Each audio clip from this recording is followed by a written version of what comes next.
Du département de l'Hérault où il est né à celui de l'Ardèche où il s'est fixé définitivement, en passant par Sarcelles où il vécut 10 ans, Gérard Philippou, ce Cévenol qui chante, nous raconte une expérience de provincial à Paris, ses souvenirs d'enfance, ses réflexions sur une société contestataire et contestée.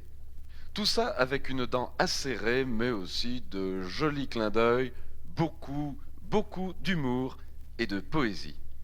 Ce récital de 2 heures va vous paraître bien court, aussi je ne vous ferai pas attendre plus longtemps. Gérard Philippou.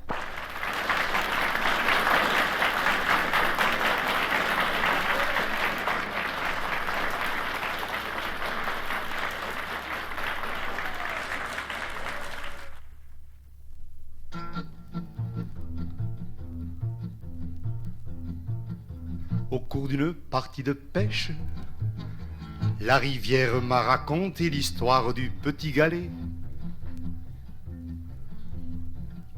Illustre descendant de la reine montagne, moi le petit galet, je ne suis pas peu fier d'avoir été conçu au cours d'une engueulade, scène fréquente entre ma mère et Jupiter.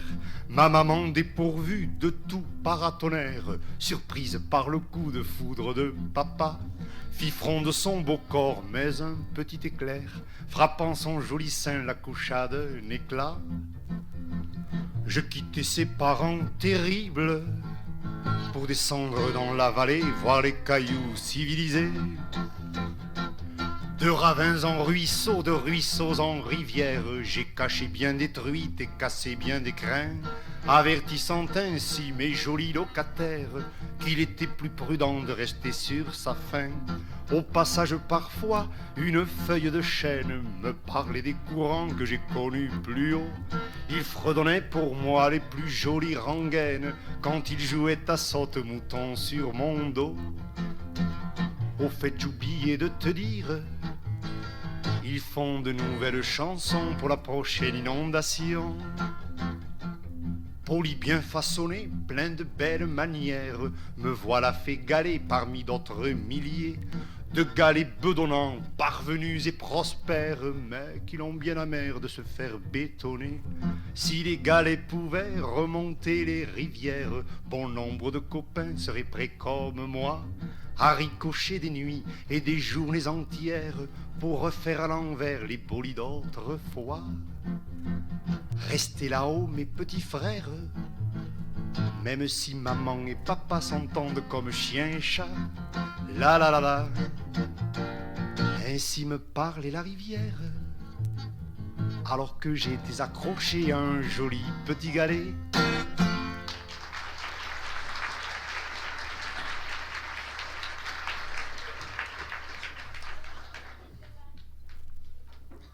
Toutefois, au départ, il faut que je vous dise que le petit galet, ça vient donc d'une ferme, mes grands-parents, qui ont eu 3 enfants, et comme ce n'était qu'une petite ferme, ben 2 des enfants ont été obligés de descendre dans la vallée. Mon père s'est donc arrêté au village. Là, il y a eu aussi 3 enfants. Il y a souvent 3 enfants chez les Philippou. J'ai eu aussi 3 enfants.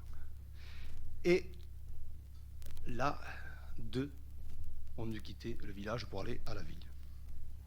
Toutefois, rassurez-vous, à chaque vacances, on revenait vite chez les grands-parents.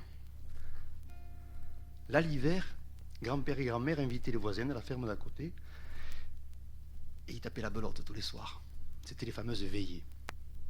Grand-père jouait avec la voisine, grand-mère avec le voisin. Nous, on regardait faire grand-père et la voisine parce que c'était eux qui trichaient le mieux. D'ailleurs, je crois que... Enfin, ça ne nous regarde pas. Quand la partie de cartes était finie, on retirait la table, on s'approchait du feu pour manger les marrons grillés. Et avec une poignée de marrons et un petit coup de vin nouveau, on écoutait les belles histoires. Entre autres, des histoires de chasse, puisque nous étions à la campagne. Du genre de la tragique battue, une histoire authentique. Un vieux chasseur, un chien, un vieux sanglier.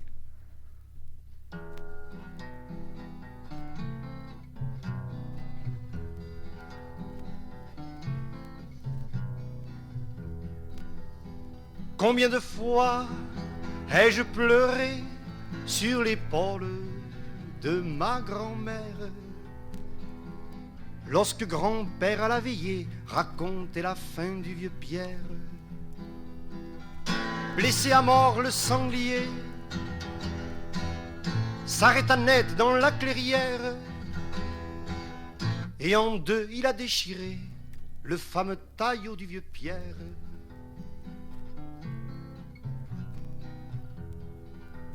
Brave taillot, s'en est allé chez Saint-Hubert, et dans ses chasses, il attend pour prendre le pied qu'un certain sanglier trépasse. À la dernière pelletée, béni d'une dernière larme, clignant des yeux vers la forêt, le vieux Pierre a décroché l'arme.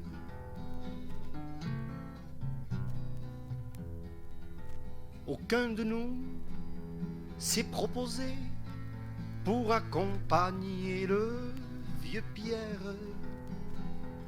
Il faut savoir laisser régler à chacun ses propres misères. Dans sa souille au pied d'un rocher, il acheva le solitaire, mais un violent point de côté à son tour coucha le vieux Pierre.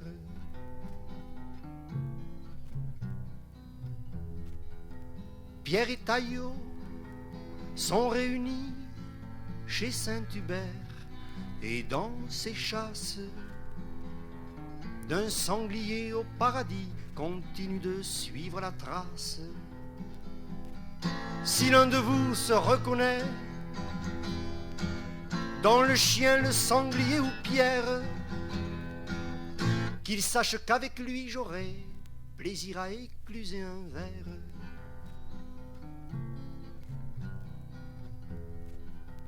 Combien de fois ai-je pleuré sur l'épaule de ma grand-mère,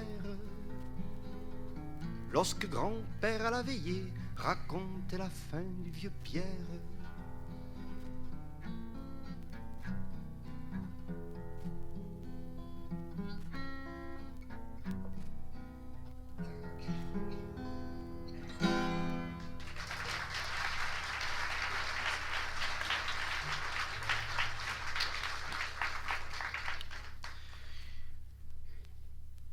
Déjà là, le soir, j'avais compris que j'étais tombé dans une famille qui ne pensait pas tout à fait comme tout le monde.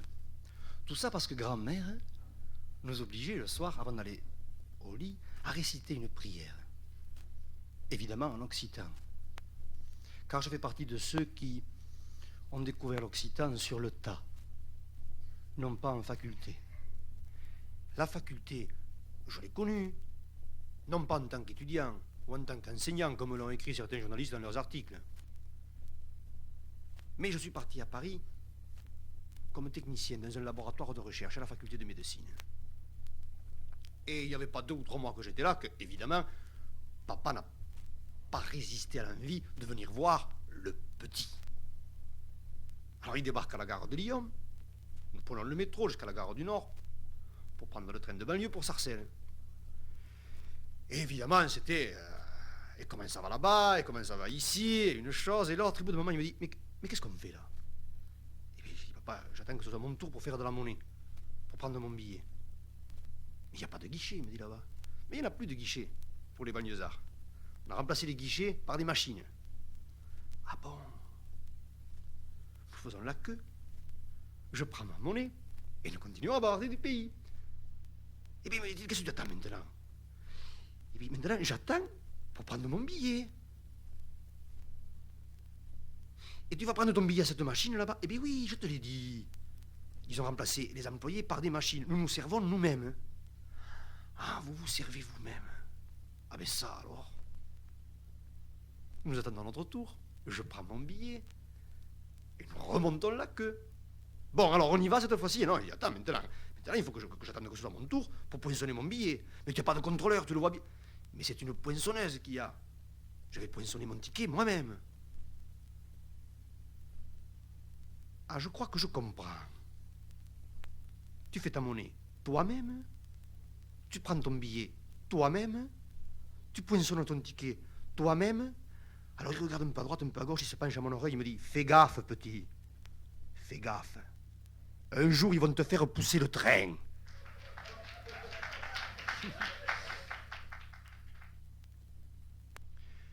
Ça a été la fête, ce soir-là à Sarcelles. Avec papa, c'était un peu l'accent qui était là, c'était le soleil, c'était même un peu le thym et la yoli. Et j'ai eu un peu de mal à m'endormir ce soir-là, parce qu'il m'est revenu quelque chose en mémoire. Mon grand-père, toute sa vie, il a mangé par terre, au champ, dans l'espoir que, sinon ses enfants, au moins ses petits-enfants pourraient pourraient chaque jour, manger sur une table. Et il est arrivé, cet homme. J'ai toujours mangé sur une table, que ce soit à la cantine ou au restaurant, dans l'espoir que dimanche, il ferait beau, pour aller manger sur l'herbe.